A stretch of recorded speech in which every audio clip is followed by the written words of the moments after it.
الحمدللہ وحدہ لا شریک لہ والصلاة والسلام علی من لا نبی بعدہ۔ امید کرتا ہوں ناظرین کرام آپ سب خیریت سے ہوں گے۔ بھائی محمد چاند کیول پوری مظفر نگر سے مسئلہ معلوم کرتے ہیں کہ قربانی کس پر واجب ہوتی ہے۔ ماشاءاللہ بہت اچھا سوال ہے۔ ایام قربانی بھی قریب ہے۔ بہت اچھا کیا بھائی نے اس کے متعلق سوال کر لیا۔ قربانی کے واجب ہونے کے لیے کچھ شرائط ہیں۔ پہلی شرط تو یہ ہے کہ آدمی آزاد ہو، غلام پر قربانی واجب نہیں ہے۔ دوسری شرط ہے کہ مسلمان ہو، غیر مسلم پر قربانی واجب نہیں ہے۔ تیسری شرط ہے مقیم ہو، مسافر پر قربانی واجب نہیں ہے۔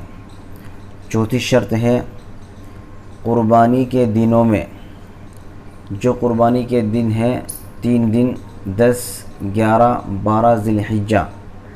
10 ذی الحجہ کی صبح صادق سے لے کر 12 ذی الحجہ کے غروب آفتاب تک کا جو وقت ہے یہ قربانی کا وقت ہے۔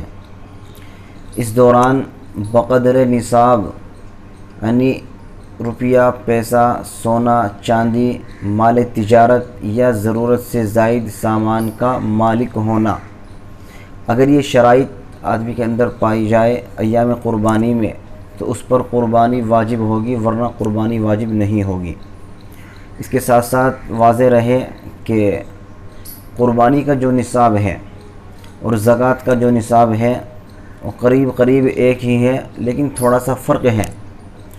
قربانی اور زکوٰۃ کا جو نصاب ہے وہ سونا، چاندی، مال تجارت، روپیہ، پیسہ یا 52.5 تولہ چاندی یا اس کی قیمت کے برابر اگر آدمی کے پاس اتنی چیز مالیت ہے تو اس پر زکوٰۃ واجب ہو جاتی ہے۔ اور اس کے ساتھ ساتھ سال کا گزرنا بھی مال پر ضروری ہوتا ہے زکوٰۃ میں۔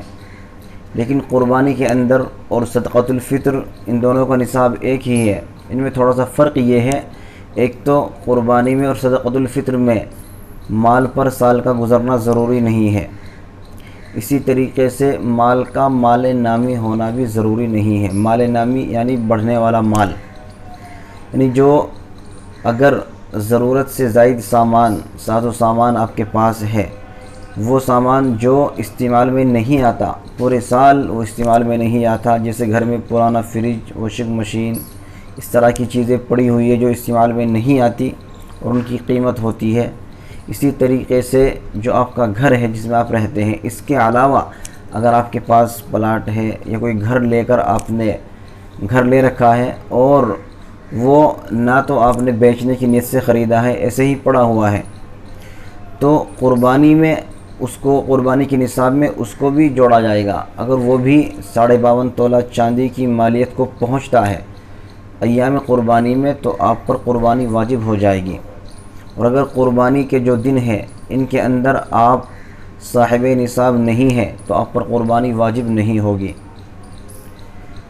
تو امید کرتا ہوں کہ آپ حضرات مختصراً قربانی کے واجب ہونے کی جو شرطیں ان کو سمجھ گئے ہوں گے کہ کس پر قربانی واجب ہوتی ہے۔